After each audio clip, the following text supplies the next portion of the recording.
She didn't choose the devil, she just chose the wrong car. The rain came down like a verdict on the night. Lumi Solano picked up her wedding dress, left her bouquet on the altar, and ran. Behind her, 100 guests.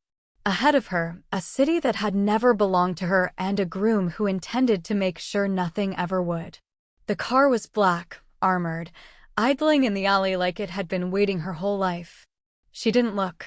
She didn't think. She wrenched the door open and threw herself across the leather seat and said, "Go, please, just drive," and the car didn't move, and the locks engaged.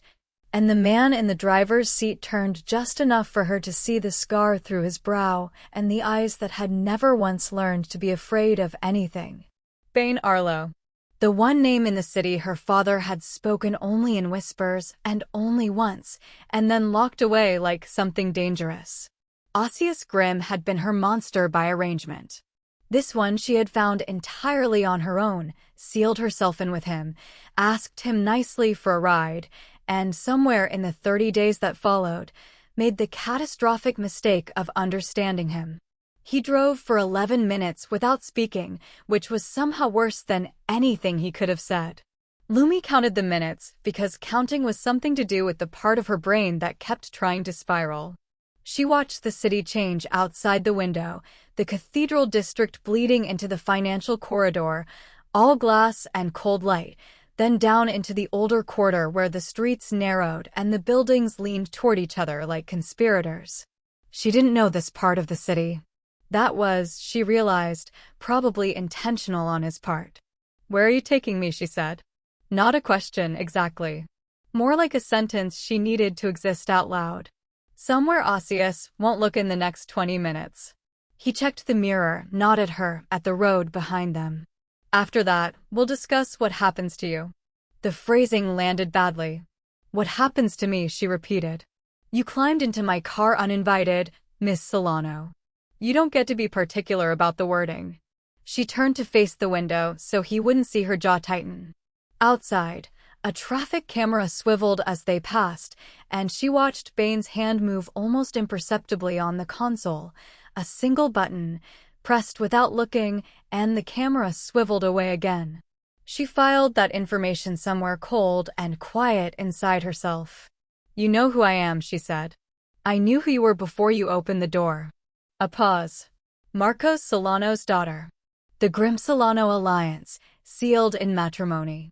Your father's debt, dressed in lace and handed over." He said it without particular cruelty, which was almost worse. Just fact, laid flat. "You are the most discussed transaction in this city for the last 4 months. Transaction. She let that word move through her and out the other side without letting it take root. "Then you know I can't go back." "What I know," Bain said, slowing for a crossing and then accelerating through it, "is that you are currently the most wanted woman in the city. You are sitting in my car, and your father owes Osseous Grimm a debt large enough to buy a small country. Those are the facts." He glanced at her in the mirror for the first time since they'd left the alley, brief, surgical. "What I don't yet know is what you're worth to me." Lumi felt something cold move through her chest that had nothing to do with the rain still drying in her hair. "I'm not a transaction." "Everyone in this city is a transaction," he said. "The only variable is the price." Before she could answer, his phone lit up on the console. He glanced at it. She caught the name on the screen, 2 letters, no surname, and watched something tighten almost invisibly along his jaw. He let it ring. It stopped, then began again immediately. He picked up. He said nothing when he answered, which appeared to be enough, because the voice on the other end spoke fast and low, and she could only catch fragments. "North exit, 3 cars, Rembrandt Street," before Bain ended the call, and the car changed direction without ceremony. "Hold on," he said, for the second time that night. She grabbed the door handle out of instinct. The sedan dropped into a lower street, then a service road running behind a row of darkened restaurants, moving fast enough now that the street lights became a smear. In the mirror she saw them, 2 black SUVs, different plates than before, turning in from the north. Faster than the first ones. More organized. Osseous had made calls. They switched the sweep pattern, she said quietly, watching them. Bane looked at her in the mirror. A flicker of something, reassessment, maybe. You know his security rotations? I spent 5 years in that house being told I was a guest, she said. I paid attention. Another beat of that unreadable silence. Then, talk. He runs 2 teams on rotation. The first wave you send to embarrass. They're visible, they're loud, they're meant to make you run toward the second wave, which is already positioned. He'll have the north and east exits of this district covered. She paused. He won't cover the river road. The river road is a dead end. It connects to the maintenance access for the Aldrin Bridge. The gate code is 7-7-1-4. His logistics manager changes it every quarter and writes it on a card he keeps in his left breast pocket because he's worked for Osseous for 11 years and never once believed anything bad could happen to him. She held Bane's gaze in the mirror. I noticed things. It was the only power I had. Bane said nothing for 3 seconds. Then the car turned south toward the river. The SUVs in the mirror took the north exit and disappeared. The maintenance road was exactly where she said it was, running along the back shoulder of the riverbank, unlit and uneven, the kind of road that existed purely to service infrastructure and ask no questions. Bane punched in the gate code without hesitating and the barriers swung open, and they moved through it and out onto the bridge's service lane, crossing the river in the dark with the water black and wide below them, and the city's lights reflected in it like something drowned. On the other side, Bane pulled into the shadow of a disused tall building and stopped the engine. The silence was different now. Heavier. He turned in his seat and looked at her directly for the first time, not the mirror, not a profile glance, but fully. With those eyes that her father's photograph had not done justice to because no photograph could capture the specific quality of a gaze that seemed to be reading something several layers beneath your face. She made herself hold it. You have 2 options, he said. I put you out here and you walk. There's a transit station 4 blocks east. You'll have maybe a 12-minute head start before Osseous recalibrates and covers this side of the river. With no money, no phone, and a wedding dress, I give you 40 minutes before someone recognizes you. He let that settle. Or you come with me tonight. You answer my questions, you don't lie, and you don't make the mistake of thinking that what just happened means I'm on your side. Lumi looked at the door. She looked at the dark road beyond it, the rain-slicked empty street, the vast indifferent city that had never once belonged to her. Then she looked back at him. What's the second option actually cost me? The corner of his mouth moved. Still not a smile. But closer than before, which was its own kind of warning. That, he said, is exactly the right question. He started the engine. She didn't reach for the door handle. Outside, somewhere across the river, she heard the distant wail of a search vehicle sweeping the north quarter, Osseous's men combing streets she was no longer on. She thought about the altar she had fled, the vows she had never spoken, the future that had been arranged for her like furniture in a room she was never meant to leave.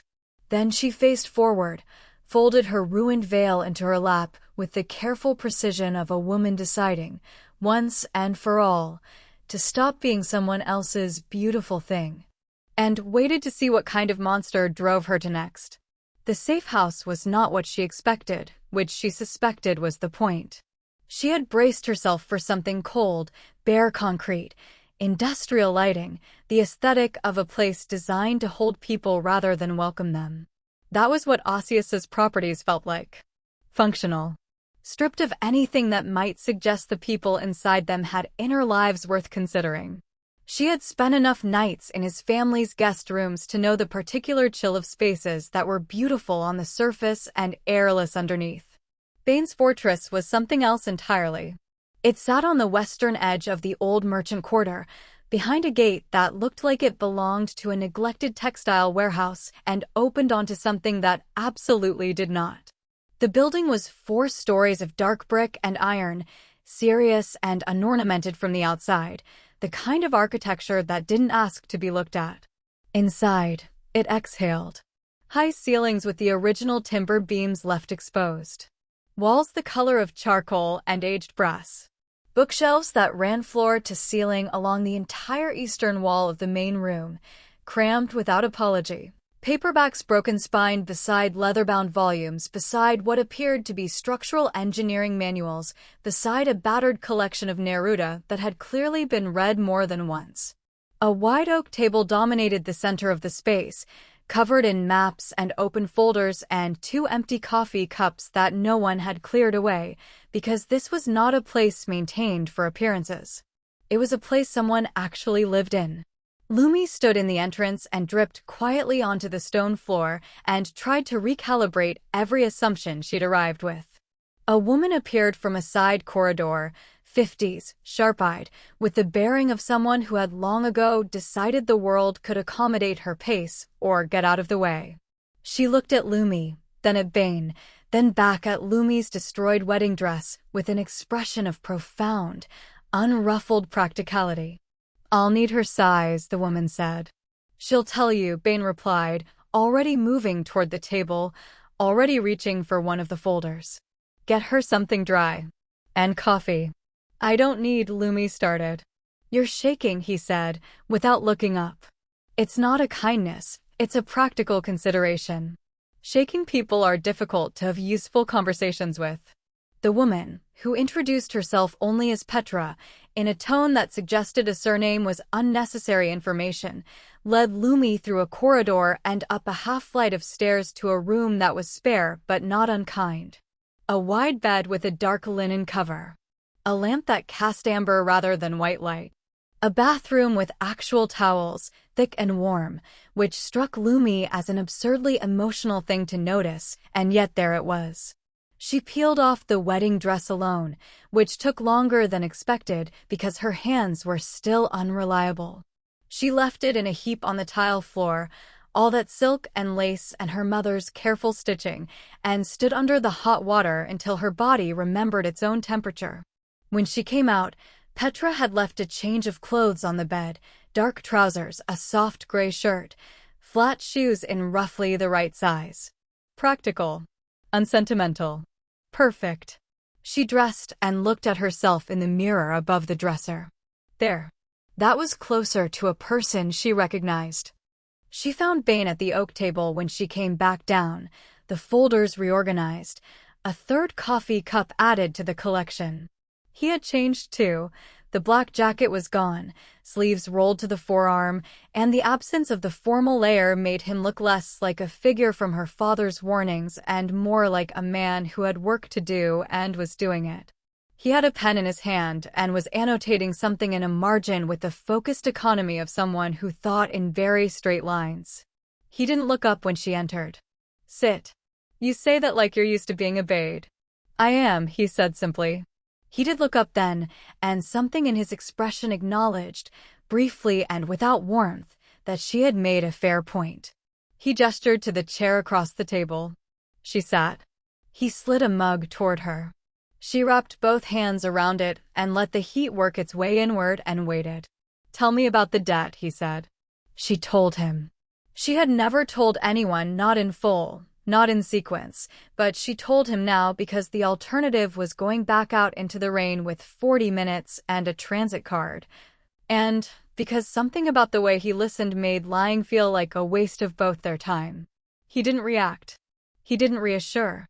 He asked clean, precise questions when she paused, dates, names, amounts, the specific language of the agreement her father had signed, and when she answered he wrote things down in the margins of his documents and moved to the next question without ceremony.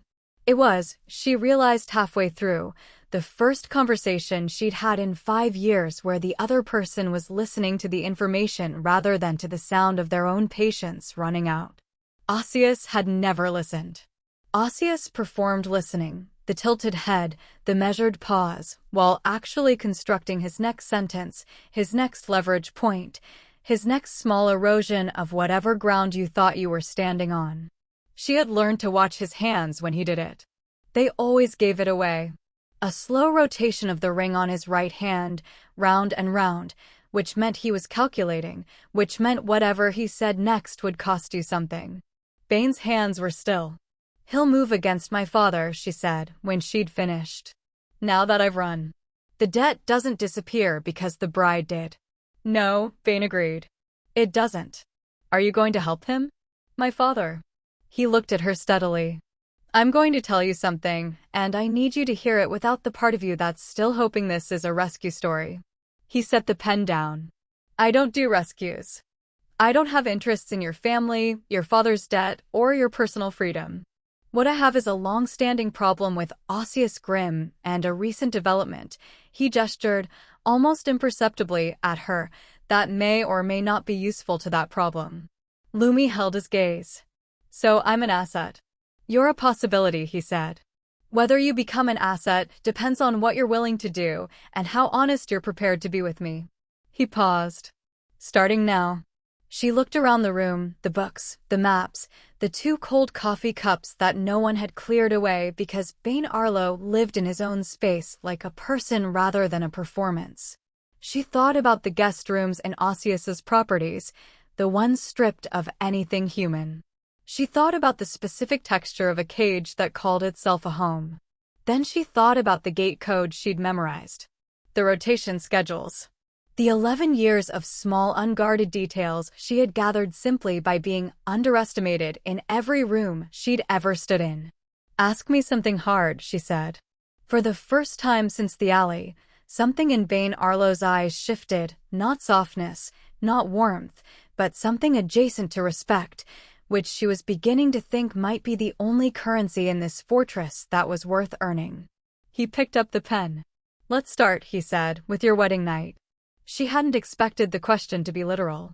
The wedding night, as it turned out, was less about what had happened and more about what had been planned, the specific mechanics of how Osseous intended to formalize his ownership of her, the guests he had invited to the private dinner afterward, the particular performance of it all that she had spent 3 weeks quietly, methodically mapping, because knowing a thing in advance was the only way she had ever learned to survive it. She told Bain all of it. Flatly, without decoration, the way you describe a building you've walked through rather than a thing that was done to you. She watched him write and said the words and kept her hands around the mug, and when she finished there was a silence that was not uncomfortable so much as serious. The way a room gets serious when someone has just laid down something heavy and everyone present understands it isn't going back into the bag. Bain set his pen down with the particular care of a man preventing himself from a different gesture entirely. He announced the dinner invitations 6 weeks ago, he said. The RSVPs went out on embossed card. 14 families. All of them people whose opinion of Osseous he considers load-bearing. She paused. He cares very much about what those 14 families think of him. I know. Something moved in Bain's expression, old and not small. He looked at the map on the table for a moment, and she had the sense he was seeing something on it that wasn't geography. Then he looked back at her. How long were you prepared to run? Before tonight. What was the plan? There wasn't one, she said. There was just not that. I knew what I was running from. I didn't know what I was running to. He nodded slowly, as though this confirmed something he'd already suspected. Then he stood and moved to the bookshelf, not the Neruda end, the other end, the one stacked with what appeared to be ledgers and architectural drawings, and pulled out a flat leather folder and set it on the table in front of her without opening it. Then let me give you a destination, he said. She looked at the folder. Then at him. He sat back down, laced his fingers together on the table, and spoke with the measured precision of a man who had rehearsed nothing because he didn't need to. Osseous Grimm's position in this city rests on 3 things: his family's financial empire, his network of political alliances, and his reputation as a man of complete control. The first 2 I've been dismantling for years. The third is harder. Because reputation is social, it lives in rooms, in dinners, in the opinions of those 14 families who RSVP'd on embossed card. He paused. What damages reputation is not evidence. Evidence can be buried. What damages it is the right story, told by the right person in the right room. Lumi was quiet for a moment. You want me to be the story? I want you to be his runaway bride, Bain said. which you already are. The question is whether you run away into obscurity, or whether you run away into something more visible. He opened the folder. Inside was a single sheet, clean, unheaded, handwritten in a script so precise it looked almost typeset. 30 days. You appear publicly as my companion. At 4 specific social engagements, where those 14 families will be present. You say very little, because you won't need to say much. Your presence beside me, on the night you fled your wedding to Osseous Grimm, will say everything that needs to be said about which man in this city a woman of your intelligence chose when she had a single second to decide. She looked at the sheet. The terms were laid out in clean numbered lines. The 4 events. The behavioral parameters, public appearances only, no press engagements, no unsanctioned conversations with named individuals. The duration. 30 days, beginning immediately, ending on a specific date 3 weeks past the last event. At the bottom, 2 lines. In exchange, 1 complete identity package. New name, new documentation, new financial foundation. Untraceable to Solano or Grimm. Exit clause. Either party may terminate with 72 hours notice prior to the 4th event. She read it twice. Then she sat back and looked at him with the specific expression she had developed over 5 years of being presented with things that looked like offers and weren't quite. What are the parameters of companion? Public proximity. Credible warmth. Nothing that requires you to be something you're not. A pause. I'm not Osseous. The way he said it, not defensively, not reassuringly, just as plain taxonomy, this thing is not that thing, landed differently than she expected. She believed him, which was its own kind of unsettling, because she had stopped believing men easily somewhere around year 2 of her father's negotiations.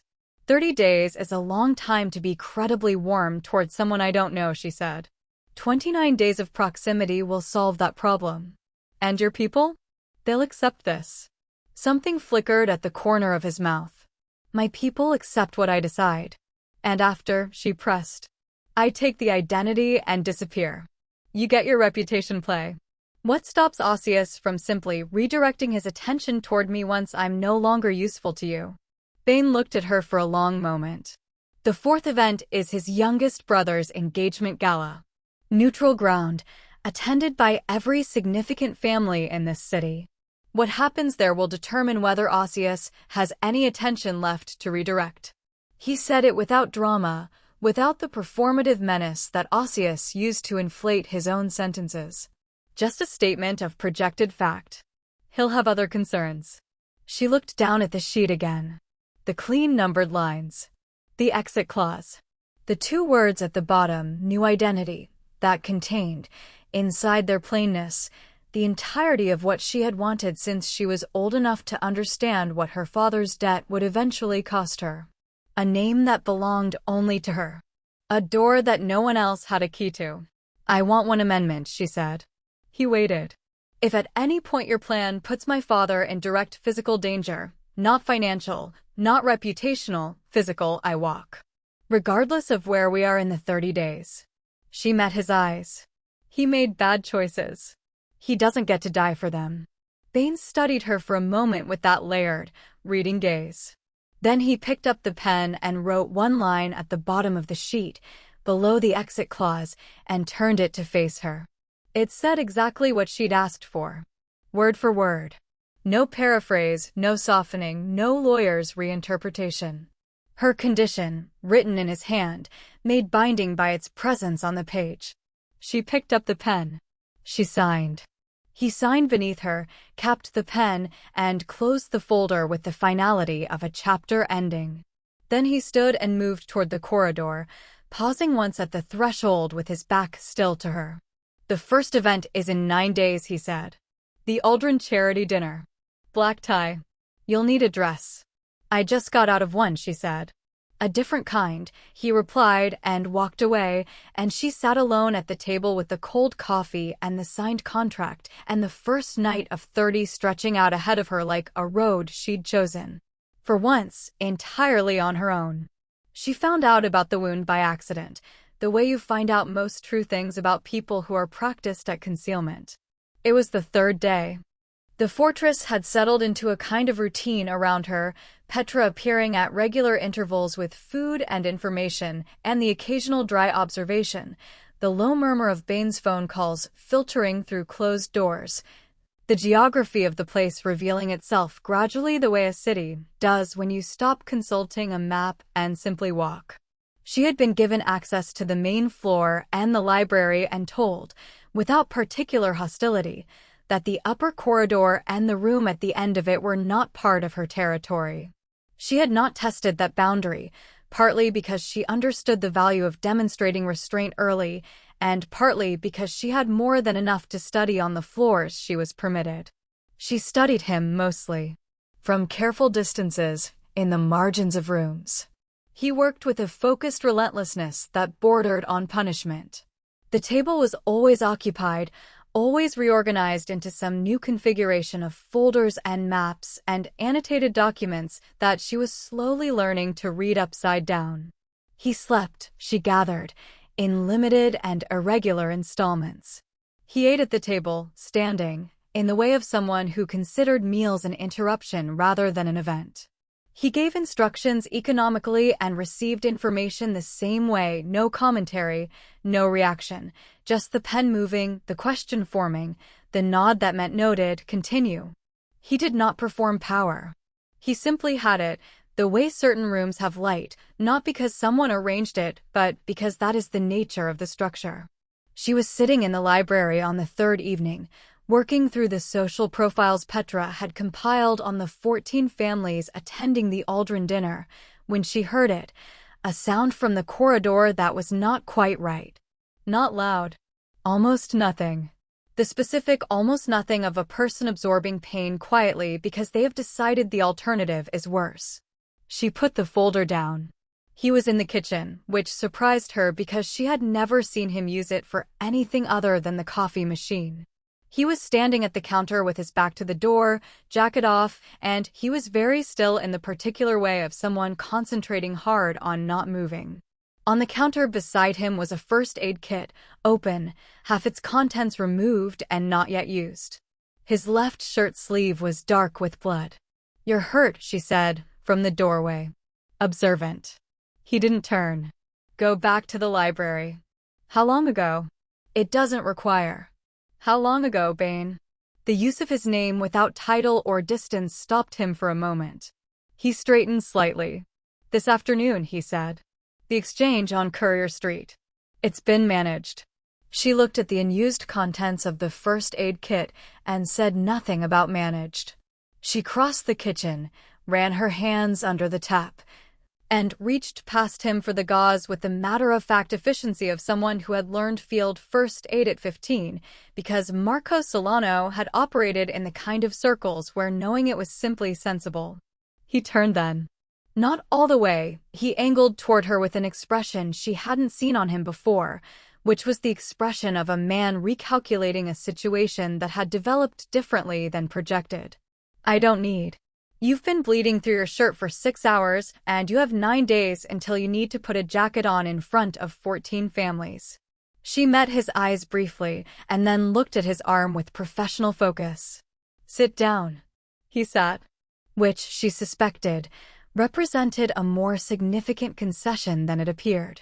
She worked in silence for a while, cleaning the wound long, clean, a blade rather than a bullet, which told her something about this afternoon on Courier Street that he hadn't offered. And he sat with his forearm on the table and watched her hands with an expression of careful blankness that was doing a moderate job of concealing something more complicated underneath. The kitchen was quiet. Amber light. Rain again outside, because this city seemed to have decided on rain as its permanent condition for the duration of her upheaval. She worked carefully, the way her mother had taught her, no unnecessary pressure, no hesitation, the small firm movements that communicate competence to a nervous system trying to decide whether the situation is under control. "Your mother," he said, after a while.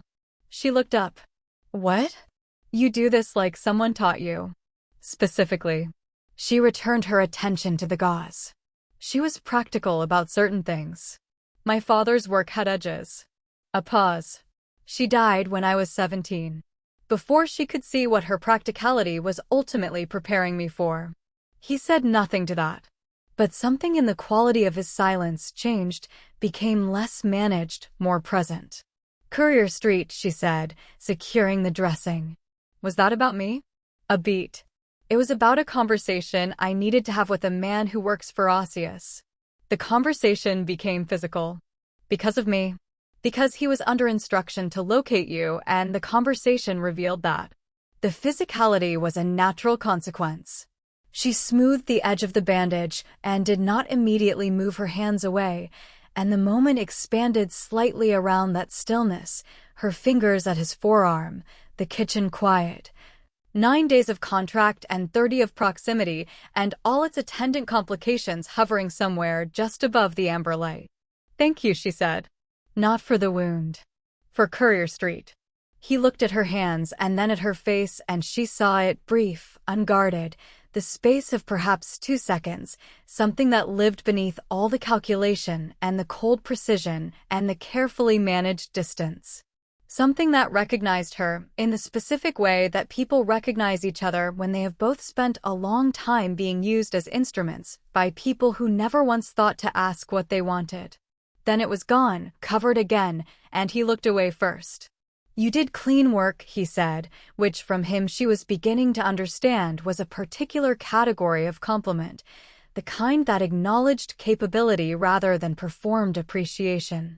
She moved back and cleaned up the counter and repacked the kit with steady hands, because she was not going to examine what had just happened in her chest in front of a man who read people the way he read maps, with total accuracy and immediate strategic application. 9 days, she said, closing the kit. 9 days, he confirmed. She moved toward the door and paused at the threshold, because he had done it to her twice now and she wanted to know how it felt from the other side. Bane. He looked up. Get some sleep, she said. You're running a war. You're allowed to be human in between. She walked back to the library without waiting for his response, and sat down with the folder open and the profiles in front of her, and stared at the page for a full 5 minutes without reading a single word. Listening, in spite of herself, to see if she could hear him move. She found the photograph on a Tuesday, which felt like the wrong day for a revelation. It was raining again, of course it was, and Petra had gone to collect supplies and Bane was in the upper corridor doing whatever Bane did in the upper corridor. And Lumi was in the library with the Aldrin dinner profiles spread across the reading table and a cup of tea that had gone cold an hour ago because she kept forgetting to drink it. She was reaching for a reference volume on the second shelf, a property index for the merchant quarter that Bane had used to cross-reference something 3 days ago and never returned, when she pulled it out and a photograph fell from between its pages and landed face-up on the floor. She picked it up. It was old enough to have that particular quality of older photographs, slightly warm in tone, the edges soft, the colors carrying that faint amber cast that modern images don't. A summer somewhere, outdoor light, the kind of afternoon that has no agenda. A woman, laughing at something outside the frame, her head turned just enough to show a profile that was open and unguarded in the way of someone who has no idea they are being watched. Dark hair, loose. A dress the color of new leaves. Beside her, half out of frame as though the photographer had caught him mid-arrival rather than posed, a younger Bane. 20-something, perhaps. The scar above his brow was absent. His jaw was the same, the structure of him unmistakable, but the expression was something she had not yet seen on his face in 9 days of careful observation. He was smiling. Not the ghost of one. Not the corner-of-the-mouth acknowledgement she had catalogued and quietly treasured as a minor victory. A real smile, unmanaged, reaching his eyes, the smile of a man who has not yet learned to keep the important things behind glass. Lumi sat down slowly in the reading chair with the photograph in both hands and looked at it for a long time. She heard him on the stairs before she could decide what to do with it. She could have slipped it back between the pages. She almost did. But something stopped her, some instinct that said this was not a thing to be quietly replaced and never mentioned, that 9 days of careful distance had perhaps cost them both more than it had protected. She set it on the table, face up, and waited. He came through the library door with a folder in his hand and stopped when he saw her expression. Then he saw the photograph, and something happened to his face that she had no existing language for. Not grief exactly, because grief moves, and this was perfectly still, the stillness of something that had long ago stopped being acute and become instead structural. Load-bearing, a stillness that the rest of him was built around. He crossed the room and picked it up. She waited. He looked at it for a moment that had no particular length. Then he set it face down on the table and pulled out the chair across from her and sat, and looked at the middle distance with the expression of a man deciding something. Her name was Sarah, he said. Lumi did not move. We grew up on the same street. The South Quarter, before they demolished it for the financial corridor. Her father ran a watch repair shop. Mine ran other things. A pause. We were together from the time I was 19. She was 22 when the Grimms decided they wanted the South Quarter's land consolidation, and her father's building sat on the corner of the most valuable intersection. He turned the photograph over once with one finger and then stopped. He refused to sell. Twice. The third approach came on a Tuesday night while I was across the city being deliberately occupied by a business proposition that turned out to be fictional. The rain against the window was the only sound for a moment. The fire was ruled accidental, he continued, in the same even voice that she now understood was not coldness, but the specific register of absolute control applied to something that would otherwise be unsurvivable to speak aloud. The investigation lasted 11 days. The inspector who filed the report retired 6 months later to a property in the southern coast that no one could account for on a city inspector's salary. He was quiet for a moment. Sarah had gone back to help her father close the shop. She did that sometimes on Tuesdays. Lumi felt the breath leave her body slowly. She survived the fire, he said. For 4 days, she survived it. He stopped. Started again. She asked me, on the last day, not to do anything that would make me into something I couldn't come back from. He looked up then, directly at her, and she saw it, the full weight of it, unscreened, all that cold and precision and managed distance suddenly transparent, the architecture of a man visible all the way down to the thing he'd built everything else on top of. I told her I wouldn't. The silence held. You didn't keep that promise, Lumi said. Gently. Not as an accusation. No, he said. I didn't. Is that why? The coldness. The distance. He looked at the photograph. I became very good at a particular set of skills after Sarah died. Those skills require a version of yourself that is contained. Instrumental. A man who can walk into a room and read every person in it as a variable rather than a human being. He paused. It's effective. It's also not entirely reversible. You spend enough years being that, and you begin to wonder which one came first, whether you became cold because you lost her, or whether you would have arrived here regardless and she simply postponed it. That's not true, Lumi said. He looked at her. She gestured, almost carefully, at the photograph. That's not a man who is always going to be this. That's a man who chose to be this, because the alternative was lying down and not getting up. She held his gaze. There's a difference. And I think you know there's a difference, or you wouldn't still be asking the question. Something moved across his expression, slow, tectonic, the movement of something very large that has been stationary for a very long time. Osseous was 17 when the fire happened, Bain said. He didn't order it. But he knew. He knew for years, and he said nothing, and when his father died and left him the empire, he spent exactly no time considering whether to make it right. A pause. That is why. Not the empire. Not the territory. Not the money. His voice, for the first time, had something underneath it that wasn't controlled. He sat with that knowledge and decided it was acceptable, and then he built a life on top of it. Lumi looked at the man across the table, the scar, the stillness, The eyes that had watched her with surgical precision from the first moment and were watching her now with something that was neither surgical nor distant, and understood, completely and irreversibly, that she had been wrong about the cold. It wasn't absence. It was the opposite, a heat so old and so compressed it had nowhere left to go but inward, burning clean, leaving nothing on the surface but ash and precision and the very specific kind of patience that belongs to people who have decided to wait as long as it takes. She reached across the table and turned the photograph face up between them.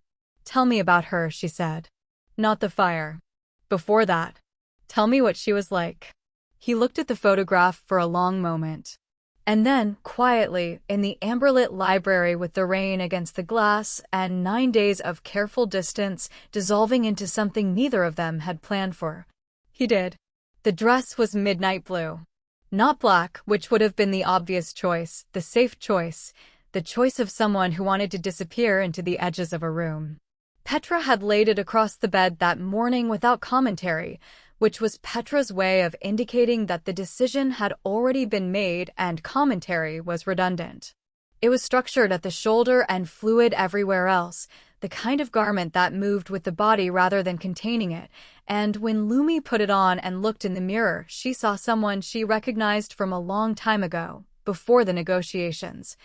Before the debt, before 5 years of being slowly redefined by proximity to men who needed her to be smaller than she was. She looked, simply, like herself.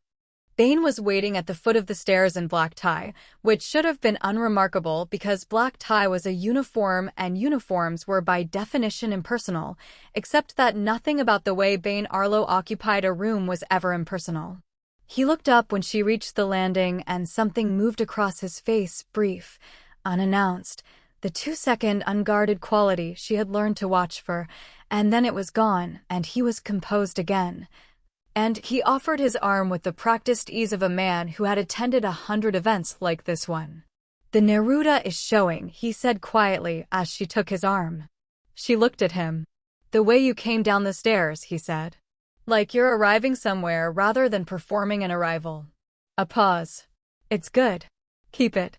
It was, she had learned, the closest he came to telling her she was ready.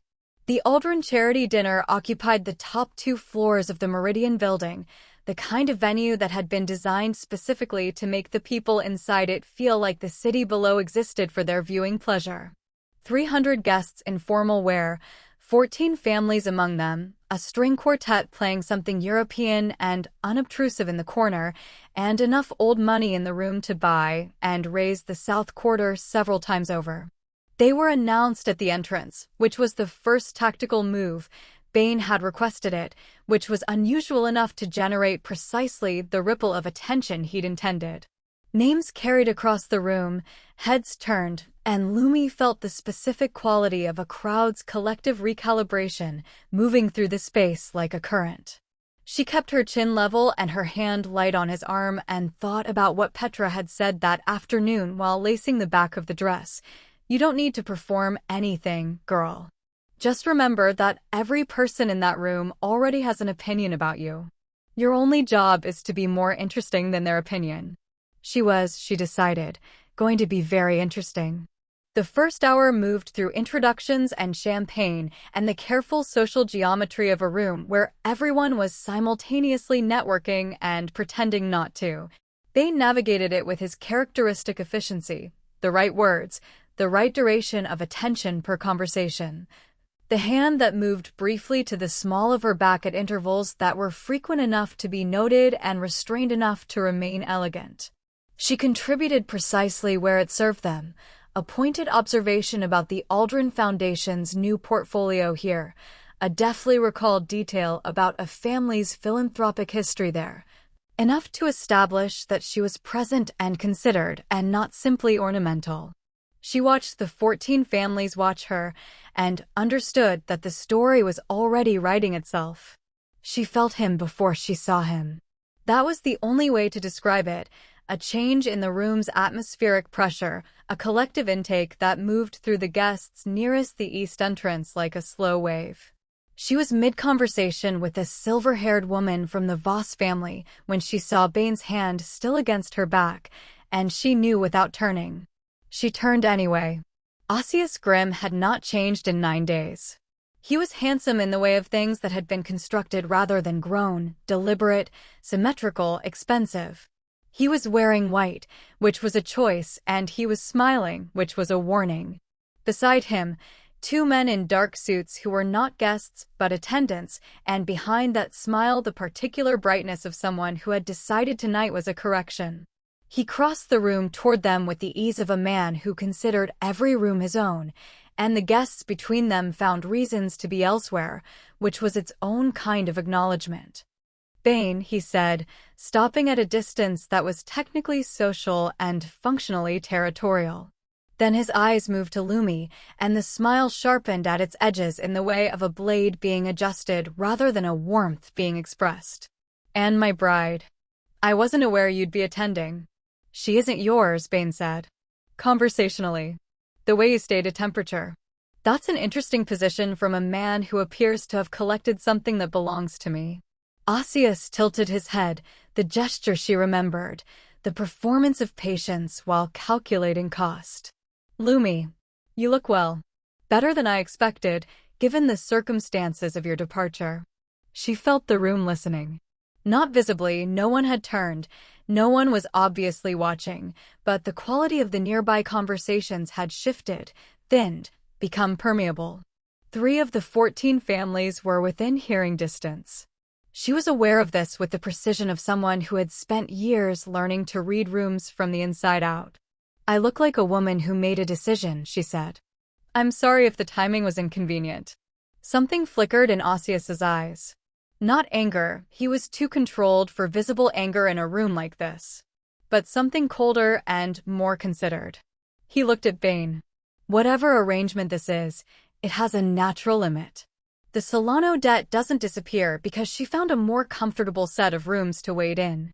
The Solano debt," Bane said, "is being reviewed, along with several other items connected to your family's accounting practices that have recently come to my attention."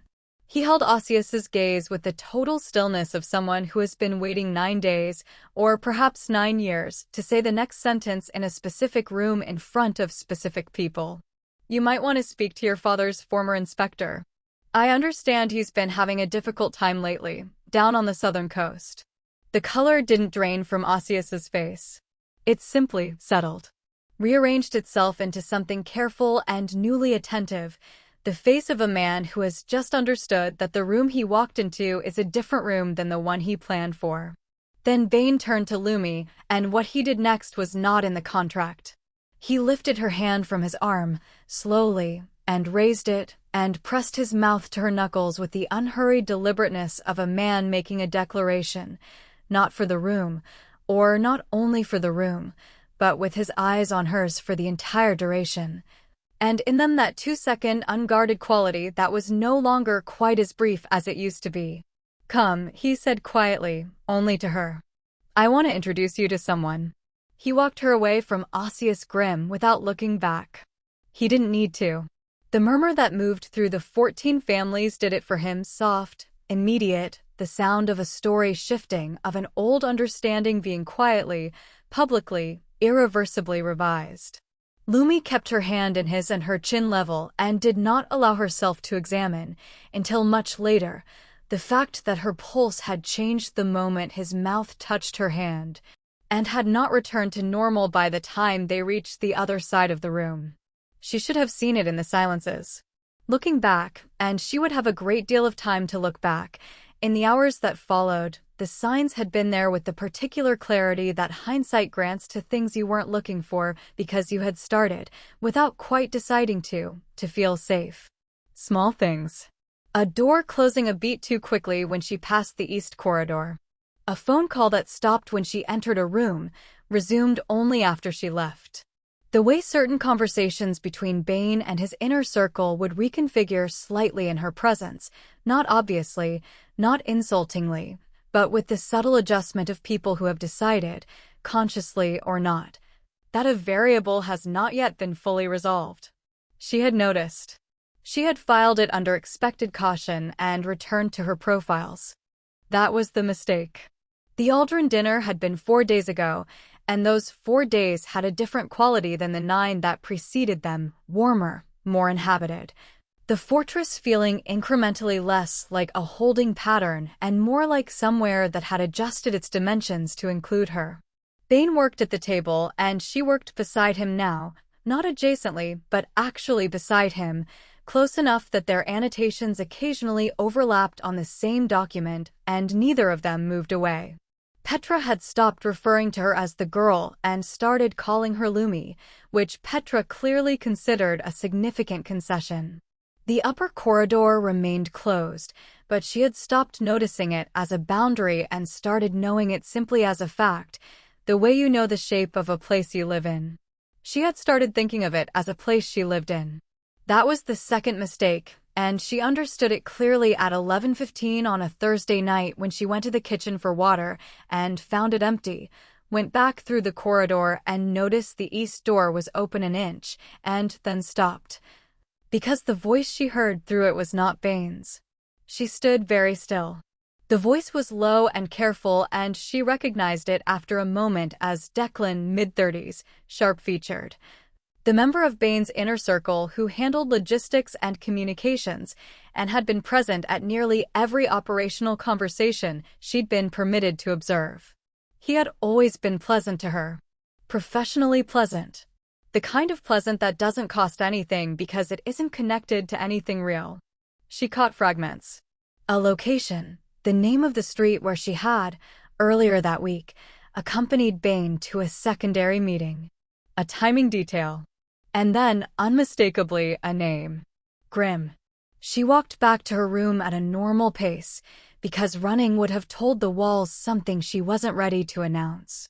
She sat on the edge of the bed and looked at her hands and gave herself 60 seconds to feel the specific, familiar collapse of something she had almost trusted, that vertiginous drop that she recognized from her father's study, from Osseous's dining room, from every room where she had believed, briefly and incorrectly, that she was a person rather than a piece in someone else's arrangement.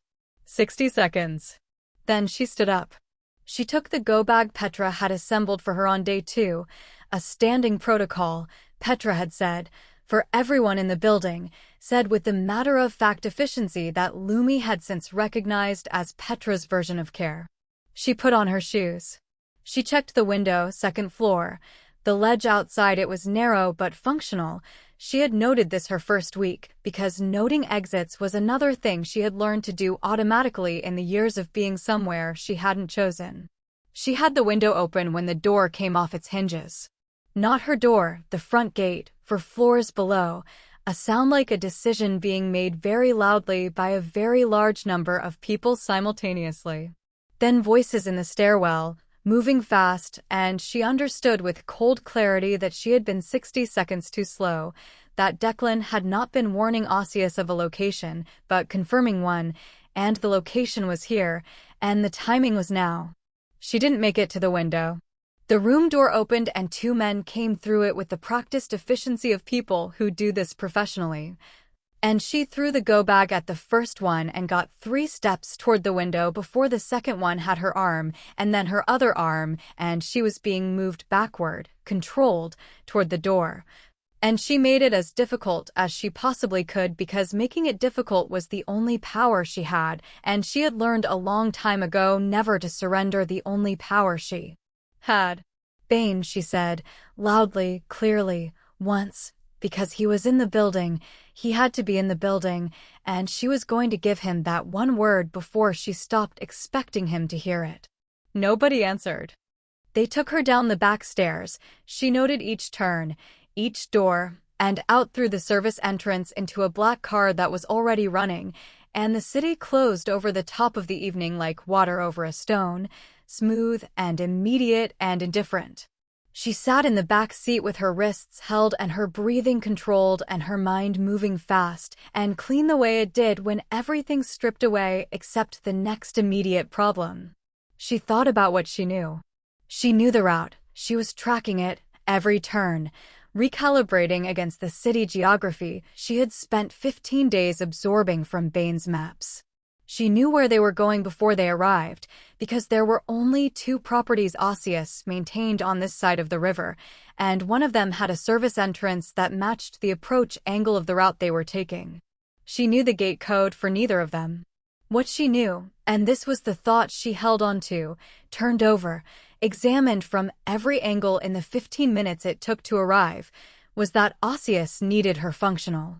Not comfortable, not free, but functional, because a broken bride was a useless piece of leverage and Osseous Grimm did not waste leverage. He would want her presentable. He would want to demonstrate to those 14 families that the story told at the Aldrin dinner was a temporary disruption in a longer narrative that he still controlled. That need was a door. Small, and she didn't yet have the key, but a door nonetheless. The car stopped. The property was the one she guessed, a townhouse in the old banking district, limestone facade, iron balustrades. The kind of building that looked entirely respectable from the street and had rooms in the lower level that would never appear on any architectural filing. She was walked through the front entrance, which told her Osseous wanted this to feel like a homecoming rather than a capture, which told her he was already thinking about optics, which confirmed the door was there. She was shown to a room on the 2nd floor. Clean, furnished, locked from the outside. A window overlooking an interior courtyard with a 12-foot drop and no soft landing. She sat on the chair by the window and looked at the courtyard and breathed carefully. Somewhere across the city, in a fortress with amber light and a wall of unalphabetized books, Bain Arlo was either just now discovering she was gone, or had known for 11 minutes and was already doing something about it, or, and this was the version she locked in a room at the back of her mind and did not examine, had known before it happened and had decided the terms of the contract didn't extend to this particular contingency. She sat with that possibility the way you sit with something that might be fatal, calmly, and only as long as necessary. Then she started looking for the door. She found the door at 2 in the morning, which was, she was beginning to think, her hour. Not metaphorically, the actual door, or rather the actual mechanism behind the locked one, which she located after 40 minutes of systematic examination of the room's contents with the focused inventory of someone who has decided that panic is a resource expenditure she cannot currently afford. The chair had legs with a removable rubber foot. The foot, applied with sufficient lateral pressure to the door's interior bolt housing, an older model, she noted, the kind that prioritized appearance over engineering, created enough give to suggest that the bolt's throw was shorter than standard. The wardrobe had a wooden rod. The rod, inserted into the gap she'd created, gave her leverage she didn't have with her hands alone. She worked quietly and without urgency, because urgency makes noise. At 1:47 the bolt gave, and the door opened, and she stood in the corridor in her socks with the wardrobe rod in her hand and listened to the building breathe. The property had 4 guards on a rotation she had been mapping since arrival through the sounds of footsteps and the pattern of light changes under her door. 2 on the ground floor, 1 on exterior perimeter, 1 variable. The variable was her problem. She had a 6-minute window between the exterior guard's circuit returns. She had identified the service stairwell from the building's architectural logic, because buildings of this period and this function always had service stairwells in the same relative position, which was something she knew because she had spent 9 days studying Bain's architectural reference shelf with more attention than she'd let on. She moved. The service stairwell was where she calculated, and the ground floor was quieter than expected, and she was 2 doors from the service exit when the variable guard stepped out of a side room directly into her path. He was large. She was holding a wardrobe rod. She hit him with it before he fully registered what he was seeing, not elegantly, not with any particular technique, but with the complete commitment of someone who understands that hesitation is a luxury allocated to people with better options. He went sideways into the wall, and she was already moving past him, through the service door, into the narrow passage that ran along the building's exterior toward the street. Cold air. Wet stone. The particular silence of a city at 2 in the morning that isn't sleeping so much as holding its breath. She was 12 feet from the passage's street exit when the lights came on. Not the building's lights, exterior floods, mounted above the passage walls, triggered remotely, flooding the space with a flat white brightness that eliminated shadow and cover simultaneously. She stopped, turned. At the passage's far end, Osseous Grimm stood in a dark coat with his hands in his pockets and an expression of absolute composure that was somehow more frightening than anger would have been. "I had the passage rigged," he said, pleasantly. "The bolt modification on your room was noted 2 hours ago. I wanted to see how far you'd get." He tilted his head. "Farther than expected." "The guard was a miscalculation on my part." She held the rod and said nothing and measured the distance to the street exit, which was possible, which was 12 feet, which she calculated against the probability of what stood between her and it. "Put that down, Lumi. We have things to discuss." "We don't," she said. "Your father." "Don't." Isn't a considerable amount of difficulty that becomes considerably less difficult the moment you stop performing whatever this is and accept that the situation has a very simple resolution. He took one step forward. "Come back." The Aldrin dinner becomes a footnote. Arlo's interference becomes a footnote. Everyone moves forward. "You mean everyone moves forward while I move backward," she said. "Into whatever room you've decided is the right size for me." Something shifted behind his eyes. Not the blade adjustment she'd catalogued before, something with more heat in it, the version of Osseous that didn't appear in ballrooms. "You have a very romantic idea of what Arlo is offering you."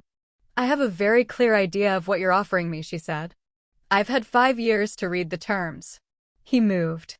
Not toward her, a gesture to his left, and 2 men appeared at the street exit, filling it, and the geometry of the passage reconfigured itself into something considerably less navigable.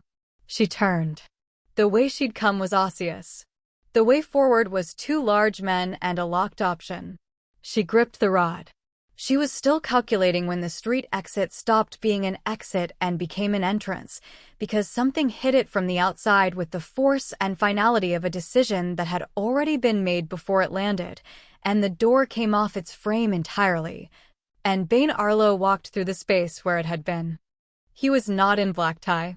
He was in dark clothing with no jacket and his sleeves pushed up, and there was blood on his left hand that was not, she noted with quick assessment, from a fresh wound. It belonged to someone else's evening. He took in the passage in approximately 1 second. His eyes found her first, moved across her with the rapid clinical inventory of someone checking for damage, and whatever they found or didn't find allowed him to exhale exactly once. Then he looked at Osseous. The Bane she had spent 15 days learning, the contained one, the precise one, the man who spoke in measured sentences and held his coffee cup with the same steadiness. He held everything, was present in the architecture, but absent from the expression. What was present instead was something older and quieter and considerably more dangerous than anything she had yet observed, and she understood in that moment with complete clarity why the city said his name the way it did. Osseous's 2 men moved. What followed was brief and entirely without elegance, and she did not look away from any of it, because she had decided years ago that looking away from things she needed to understand was a habit she couldn't afford. Bane moved through the passage the way weather moves, not targeted at individual obstacles, but simply occupying the space completely until the obstacles were no longer structurally relevant. It lasted perhaps 45 seconds. It left both men on the ground and Osseous backed against the far wall with Bane's forearm at his throat and the absolute stillness of a city at 2 in the morning pressed into every surface around them. "The Solano debt is cleared," Bane said, quietly.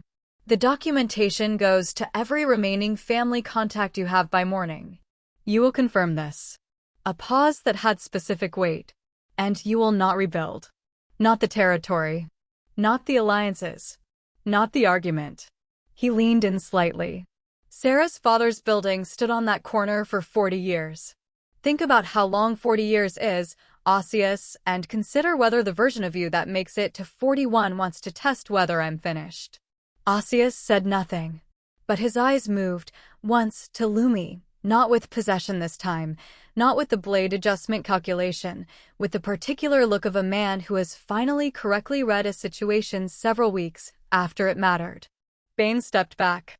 He walked to Lumi and looked at the wardrobe rod in her hand, and then at the guard she'd left in the side corridor, and something moved in his expression that she had no clean word for except seen. The bolt housing was original, she said. Shorter throw than current standard. I know, he said. I was watching on the exterior feed for the last 20 minutes. She stared at him. You were. I needed to know if you could get out. He held her gaze steadily, and the 2-second unguarded quality was neither brief nor retreating. You could. She looked at him for a long moment in the white floodlit passage with Osseous grim against the wall and 2 men on the ground and the cold night air coming through the broken door, and felt something that was not relief and not anger and not the specific vertigo of being rescued, because that was not, she understood now, what had happened here. She handed him the wardrobe rod. Next time, she said, 20 minutes is too long. His hand closed around the rod, and around her hand beneath it, and he didn't let go of either. And outside, at the end of the passage, the city resumed its breathing. The documentation went out at 6 in the morning, as promised. Lumi was awake when it happened. She had not slept, which felt appropriate for the last night of something, though she couldn't have said precisely what was ending and what was beginning, because the two were so thoroughly braided together that separation felt like the wrong approach. She was in the library with tea that was actually warm this time, watching the city lighten by degrees outside the window, when Petra came in and set a tablet on the table without a word and walked back out. Which was Petra's way of saying it's done, and also I'm not going to make a thing of it. The documents were thorough. Financial records going back 11 years, inspector retirement payments cross-referenced against property acquisitions, the specific chain of instruction that had reached a logistics manager on a Tuesday night and resulted in a watchmaker's shop being ruled an accidental fire. 14 families had received copies simultaneously. 3 city oversight bodies. 2 international finance regulators who had been asking questions about Grimm Holdings for years without sufficient cause to press them. They had cause now. Osseous had left the country by morning. Not fled, he would never use that word, and his publicist had already released a statement about an extended European business engagement, but the distinction between leaving and fleeing collapsed entirely when examined against the timeline. His 2 remaining senior lieutenants had, by 7 a.m., made separate decisions to cooperate with the oversight bodies in ways that suggested they had been waiting for precisely this permission. The empire didn't fall so much as it became apparent, all at once, that it had been hollow in the specific places that mattered. Bane came into the library at 8. He was wearing a gray shirt, no jacket, sleeves rolled, the working version of him that she had come to know better than the black tie architecture. He carried 2 cups of coffee and set one in front of her and sat across the table in the chair that had become, over 30 days, definitively his chair, and looked at her with the open, steady quality that she still wasn't entirely accustomed to. The version of his gaze that didn't feel like being read so much as being known. He slid an envelope across the table. She looked at it. Cream-colored, unsealed, her name on the front in his handwriting, not Miss Solano, just Lumi, which was its own kind of statement. She opened it. Inside was everything the contract had promised. A passport, new name, the photograph somehow already exactly right. A financial summary, a foundation, as specified, untraceable, enough to build on. A folded card with 3 addresses, properties in 3 different cities, each one described in a single line, each one the kind of place a person could disappear into and become someone entirely new without ever being found. She read each page carefully. He waited, with the patience of a man who has learned that waiting is not the same as weakness. It's all here, she said. It's all there, he confirmed. She set the passport down, looked at the addresses, looked at the financial summary, looked at the photograph, the new name, the clean unwritten future, the door that no one else had a key to, which was everything she had wanted since she was old enough to understand what her father's debt would cost her. Then she looked at him. He was watching her with an expression she had catalogued over 30 days, from its first 2-second appearance to its current duration, which was considerably longer and considerably less managed. He was not performing composure. He was simply sitting with whatever this was, the way he sat with everything that mattered, directly, without flinching, without the armor of distance that had taken her 2 weeks to see past and another 2 to understand the reason for. "The 30 days are finished," she said. "Yes, the contract is fulfilled. Completely." She picked up the passport, turned it over in her hands. The new name was good. She had to acknowledge that. It suited something in her she hadn't named yet, a version of herself that existed on the other side of all of this, unencumbered and entirely her own. She thought about the alley, the locked doors, the first night in the library with the cold coffee and the signed contract, and the feeling of having chosen something for the first time in her life, even if what she'd chosen was uncertain and dangerous and entirely without guarantee. She thought about a Tuesday evening and a photograph between the pages of a property index, and a man who had spent 9 years building a fortress around a wound and had nonetheless left Neruda on the shelf, unalphabetized, broken-spined, read more than once. She thought about a floodlit passage and a wardrobe rod and his hand closing around hers and not letting go. She tore the passport in half. Not dramatically, not with the performance of a grand gesture, but cleanly, deliberately, the way you close a door you've decided not to walk through. Then the financial summary. Then the addresses, one by one, the 3 cities and their clean, unwritten futures, torn and set in a small, neat pile on the table between them. Bain looked at the pile, then at her. "That was a considerable amount of work," he said, and the corner of his mouth moved, and this time it completed itself, an actual smile, unhurried and unmanaged. The one from the photograph, made present and current and belonging to right now rather than to a summer before everything, and it was, she thought, one of the more devastating things she had ever seen. "Make me another one," she said. "Different name. Same photograph. Both our addresses." He was quiet for a moment. Outside, the city was fully light now, the rain finally, improbably, having stopped somewhere in the small hours and left the streets clean and reflective and sharper than they'd been for weeks. She could see the merchant quarter from the window, the old brick and iron, the gate that looked like a neglected warehouse and opened onto something that absolutely did not. "You understand what staying means," he said. Not a warning. A question offered with complete seriousness to someone he considered capable of answering it. "I understand that I'm not staying because I have nowhere else to go," she said. "I have 3 addresses and a passport that I just destroyed voluntarily." She met his eyes. "I'm staying because this is where I want to be. That is a different thing, and I need you to know the difference, because you of all people understand why it matters." Something moved through his expression, tectonic, slow, the shift of something very large that had been waiting a long time for the right conditions. He reached across the table. Not for the torn documents. For her hand, which he held with the same steadiness. He held everything that mattered to him, completely, and without the intention of letting go. "Equal terms," he said. "Equal terms," she agreed. Outside, the city went about its morning with the indifferent continuity of cities, the streets filling and the light strengthening and the old merchant quarter settling into the ordinary business of a day that didn't know it was the first one of something new. Petra appeared in the doorway at some point, assessed the torn documents and the 2 untouched coffees and the hands across the table, and withdrew without a word, which was as close as Petra would ever come to a blessing.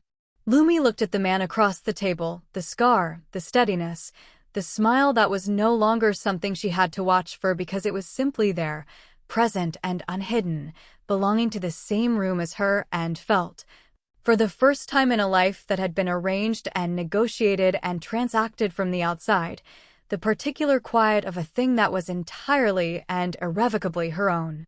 She had run from a monster on a rain-soaked night with nothing but a torn dress and 60 seconds of nerve. She had not ended up where she expected.